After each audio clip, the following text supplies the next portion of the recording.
Halo teman-teman dan Bapak Ibu dosen. Pada video kali ini saya akan membahas review materi mengenai acara 1 dan 7. Pertama, mengenai cara menentukan atribut tekstur. Penentuan atau penilaian atribut tekstur dilakukan dengan pengujian terbuka, di mana mampu mengorganisir pengujian tekstural secara terbuka, menyamakan persepsi antar panelis mengenai atribut tekstur pada sampel yang digunakan, dan dapat menyepakati atribut-atribut tekstur pada sampel. Penentuan atribut tekstur dilakukan dengan cara meminta praktikan untuk mengumpulkan 5 sampel dengan catatan memiliki atribut dominan tertentu. Kemudian, praktikan diminta untuk mencicipi sampel lalu menuliskan seluruh atribut yang dirasakan dan diberikan tanda untuk atribut dominannya. Dan kemudian hasil penilaian akan ditulis pada borang yang telah disediakan. Dalam penilaian atribut tekstur terdapat 3 tahap atau fase yang dilakukan. Tahap pertama yaitu inisiasi atau awal, yang merupakan proses pengunyahan sebanyak 5 kali dengan gigi geraham. Tahap kedua yaitu mastikasi atau pengunyahan, yang merupakan tahapan proses pengunyahan sebanyak 60 kali kunyahan per menit sampai siap ditelan. Dan tahap ketiga yaitu penelanan atau residu, yang merupakan tahap menilai perubahan yang disebabkan proses kimiawi, mekanis maupun geometris, dan semua sifat yang muncul selama pengunyahan dan penelanan. Pada proses pengujian hipotesis terdapat 2 jenis pengujian, yaitu pengujian one-tail dan two-tail. Perbedaan dari kedua pengujian tersebut adalah pada pengujian one-tail digunakan untuk menguji hipotesis terstruktur atau terarah, sedangkan pengujian two-tail digunakan untuk menguji hipotesis tidak terstruktur atau tidak terarah. Pada gambar yang telah tersedia di atas, daerah yang berwarna biru muda merupakan daerah penolakan null atau hipotesis nihil. Maksudnya, ketika nilai Z atau nilai signifikansi P berada pada titik tersebut, maka dapat dikatakan bahwa hipotesis nihil dapat ditolak dengan nilai tersebut, sehingga dapat ditarik kesimpulan terdapat hubungan atau perbedaan. Hal yang membedakan dari one-tail dan two-tail ialah posisi daerah penolakan.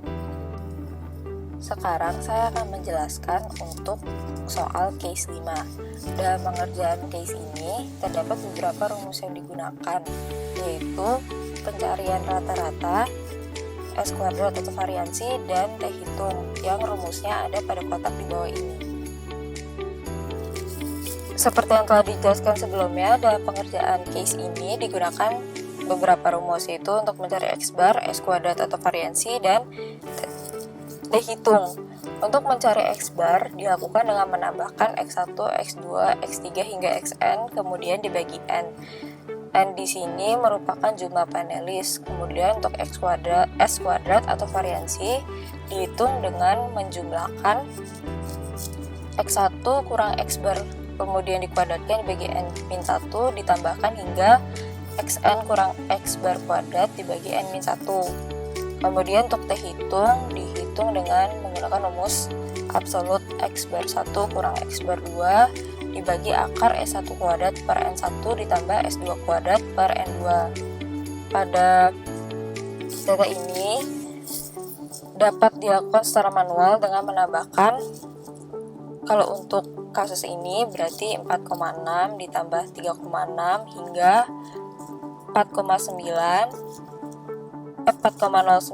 kemudian dibagi 19, yaitu jumlah panelis, sehingga diperoleh hasil 4,32. Atau apabila menggunakan Excel dapat menggunakan rumus average, kemudian ditarik data dari C5 yang merupakan data dari panelis 1 hingga C23, yaitu data dari panelis 19, sehingga diperoleh hasil 4,32. Rumus tersebut juga digunakan untuk menghitung atribut kelunakan sampel B, atribut kegetasan, dan kekenyalan. Dan pada kasus ini diperoleh X bar untuk atribut kelunakan sampel B yaitu 5,59, kemudian untuk atribut kegetasan sampel A 2,85, untuk atribut kegetasan sampel B 2,09, untuk atribut kekenyalan sampel A 5,59 dan untuk atribut kekenyalan sampel B 3,64. Untuk menghitung S kuadrat atau variansi secara manual dapat dihitung dengan contoh X1 yaitu 4,6 dikurang X bar yaitu 4,32 dikuadratkan, kemudian dibagi N-1 berarti 19 kurang 1 yaitu 18, kemudian ditambahkan seterusnya hingga 4,09 dikurang X bar yaitu 4,32 kuadrat dikuadratkan, kemudian dibagi 18 hingga diperoleh S kuadrat yaitu 0,36, atau apabila dihitung menggunakan Excel dapat digunakan rumus sama dengan variansi, kemudian ditarik data dari C5 yaitu data dari panelis 1 hingga panelis 19 yaitu C23. Rumus tersebut juga dan cara perhitungan yang telah dijelaskan sebelumnya juga dilakukan untuk perhitungan atribut kelunakan sampel B, kemudian atribut kegetasan dan kekenyalan. Pada kasus ini untuk atribut kelunakan diperoleh S kuadrat untuk sampel B yaitu 0,18, untuk S kuadrat atribut kegetasan sampel A 1,25, untuk atribut kegetasan sampel B diperoleh S kuadrat 0,44, untuk atribut kekenyalan sampel A diperoleh S kuadrat 0,67, dan atribut kekenyalan sampel B diperoleh S kuadrat 0,55. Untuk perhitungan T hitung selanjutnya dapat dilakukan dengan menghitung X bar 1 yaitu 4,32 absolut, kemudian dikurangi X bar 2 yaitu 5,59, kemudian dibagi dengan akar S1 kuadrat yaitu 0,36 kuadrat dibagi N1 yaitu jumlah panelis 19 ditambah S2 kuadrat yaitu berarti 0,18 kuadrat dibagi jumlah panelis yaitu 19 sehingga diperoleh hasil 7,51. Perhitungan tersebut juga dilakukan untuk menghitung T hitung untuk atribut kegetasan dan kekenyalan, di mana diperoleh hasil untuk atribut kelunakan yaitu T hitung 7,51, untuk atribut kegetasan diperoleh T hitung 2,55, dan untuk atribut kekenyalan diperoleh T hitung 5,59. Pada kasus ini kita mengambil hipotesis untuk H0 di mana intensitas atribut sampel A dan sampel B tidak berbeda signifikan, dan H1 yaitu intensitas atribut sampel A dan sampel B berbeda signifikan.